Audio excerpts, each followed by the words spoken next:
Hello बच्चों, कैसे हैं आप सब? उम्मीद करते हैं कि अच्छे होंगे। तो आज की वीडियो में हम लोग पढ़ेंगे क्लास 10th ज्योग्राफी का चैप्टर 1 है, जो कि है संसाधन एवं विकास का। कुछ क्वेश्चन से करेंगे। अगर आप चैनल पर नए हैं तो चैनल को सब्सक्राइब कीजिएगा।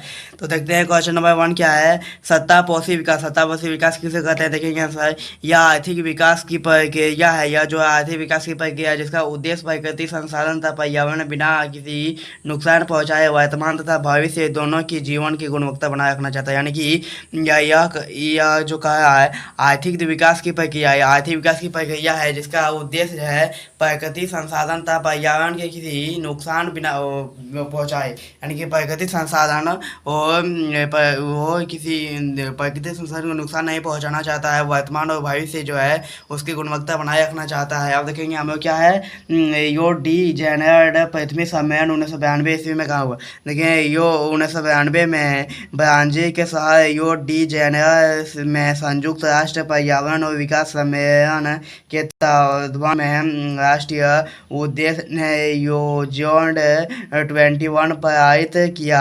आप देखेंगे हमें उद्देश्य उद्देश्य देखते हैं, जिसका उद्देश्य समान हितों पर स्व आवश्यक एवं सम्मिलित जमींदारों के अनुसार विरोध सहयोग के द्वारा पर्यावरण क्षेत्रों में गरीबी और रोग का निपटान करता है। यानी कि जो है वो कहा कि सत्ता जिम्मेदारी के अनुसार विरोध सहयोग द्वारा पर्यावरण क्षेत्र में गरीबी और रोगी को निपटान किया करता है। अब हम लोग देखेंगे संसाधन नियोजन। आप देखेंगे संसाधन नियोजन। तो संसाधन नियोजन क्या है देखते हैं। संसाधन का विवेकपूर्ण इस्तेमाल। यानी कि संसाधन जो उसका विवेकपूर्ण इस्तेमाल संसाधन नियोजित कहा जाता है। संसाधन का अगर वियोजित इस्तेमाल किया जाए तो क्या कहता है? संसाधन नियोजित कहा जाता है। भारत जैसे देश में संसाधन का स्वच्छूत वितरण नहीं है। मतलब भारत जैसे देश में संसाधन का प्रचुर वितरण नहीं है। यहाँ ऐसे प्रदेश में जहाँ एक तरह के संसाधन का प्रचुर मात्रा है परंतु दूसरे तरह की संसाधन की कमी है। यानी कि भारत में जैसे कि एक तरह का पूरा है कोई संसाधन और दूसरी तरह का संसाधन नहीं है, यही कहा। इसीलिए हम संसाधन का नियोजित करना अति आवश्यक है। इसलिए हमारे जो भारत है उसमें संसाधन का नियोजित करना बहुत आवश्यक है, बहुत। आगे उदाहरण में झारखंड, मध्य प्रदेश और छत्तीसगढ़ इत्यादि प्रधान में खनन और पेट्रोलियम के प्रचुर भंडार। यानी कि झारखंड, मध्य प्रदेश और छत्तीसगढ़, यानी कि हमारा राज्य मध्य प्रदेश, छत्तीसगढ़ और में खनिज और पेट्रोलियम का बहुत भंडार है। अरुणाचल प्रदेश में जल संसाधन प्रचुर मात्रा में पाए जाते हैं परंतु मूल विकास नहीं हुआ है। यानी कि आंध्र प्रदेश जो है वहाँ संसाधन में पाए जाने वाली क्या है, वही जी जल वहाँ बहुत मात्रा में पाया जाता है, लेकिन यहाँ मूल विकास नहीं है। आप देखिए राजस्थान में पवन और सौर ऊर्जा क्या संसाधन के बेहतियत है, लेकिन यहाँ जल संसाधन की कमी है। यानी कि राजस्थान, अगर राजस्थान का आप लोग का नाम सुनते ही आप के दिमाग में आता होगा कि रेगिस्तान। तो राजस्थान में सबसे अधिक रेगिस्तान है, वह पवन और सौर ऊर्जा की मतलब उत्पादन होता है। अब लेकिन यहाँ जो संसाधन की बहुत कमी है। आप देखेंगे लद्दाख का श्वेत मरुस्थल देश में अन्य भाग में अलग अलग पड़ता है। इस सभी सदस्यों के कारण संसाधन नियोजित है। आप देखेंगे हम लोग भारत में संसाधन नियोजित मतलब क्या हम लोग पढ़ेंगे भारत में संसाधन नियोजित। तो पढ़ते हैं संसाधन की मुद्दा से समझूत विकास करने के लिए यह जरूरी है कि योजना बनाते समय टेक्नोलॉजी कोष और स्थानीय बात का ध्यान रखा जाए। आप देखेंगे प्रथम पर पंचवर्षीय योजना से ही भारत में संसाधन नियोजित का प्रमुख लक्ष्य आता है। अब हम लोग आगे पढ़ते हैं भारत में संसाधन नियोजित के मुख्य बिंदु निम्नलिखित है। तो आप लोग चैनल को सब्सक्राइब कीजिए। आप पढ़ेंगे हम लोग भारत में संसाधन नियोजित के मुख्य बिंदु निम्नलिखित है। तो पूरे देश के विभिन्न प्रदेश के संसाधन की पहुँचा कर इनकी तालिका बनाना, संसाधन विकास योजना लागू करने के लिए प्रयुक्त प्रौद्योगिकी कौशल टेक्निजन और स्थानीय नियोजन ढांचे तैयार करना, संसाधन नियोजन और विकास नियोजन के बीच सही तरह में बैठाना। अब हम लोग बढ़ते हैं आगे क्वेश्चन की ओर।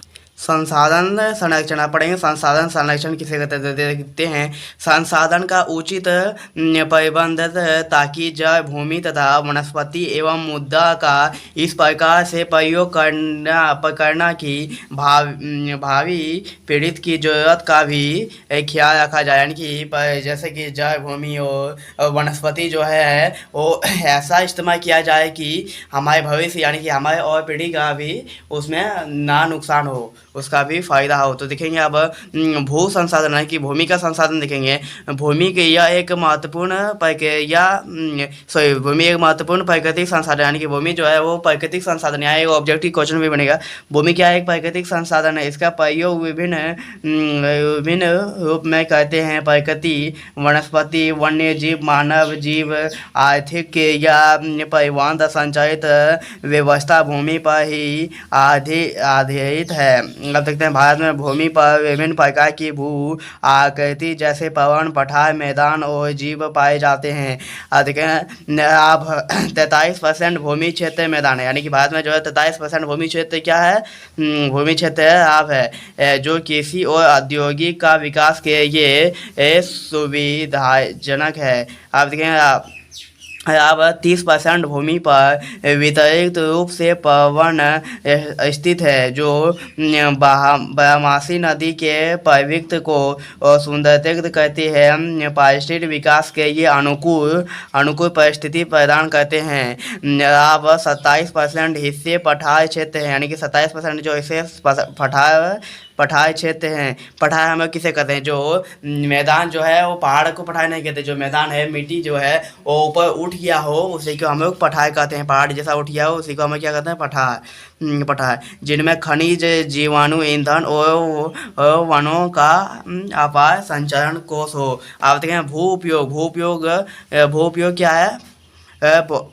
भौगोलिक प्रक्रिया जिसके अनुसार भूमि का प्रयोग विभिन्न आर्थिक गतिविधि के लिए किया जाता है। भू उपयोग के निर्धारण करने वाले तत्व हैं वन पेड़ से आच्छादित एक विनाश क्षेत्र यानी कि पेड़ से के ये औद्योगिक भूमि किसी की औद्योगिक भूमि, बंजर तथा कृषि आयोग भूमि, गैर कृषि प्रयोजन में लगाए गए भूमि, इस्तेमाल सड़क योजना। आप देखें प्रतिभूमि वर्तमान प्रति जहाँ किसी एक वर्ष ऐसे कम समय खेती ना की गई हो। इसी के साथ ही हम लोग का जो है पार्ट 2 कंप्लीट होता है। अगर आप लोग चैनल पर नए हैं तो चैनल को सब्सक्राइब कर दीजिएगा, अपने दोस्तों या क्लासमेट में शेयर कर दीजिएगा। अगर आप लोग को कहीं दिक्कत हो तो कमेंट बॉक्स में जरूर बताइएगा, या व्हाट्सएप ग्रुप में जुड़ना हो या नोट्स चाहिए तो इस नंबर पर मैसेज कीजिएगा 7061894869। तो आप मिलते हैं नेक्स्ट वीडियो में। तब तक जय हिंद, जय भारत, वंदे मातरम।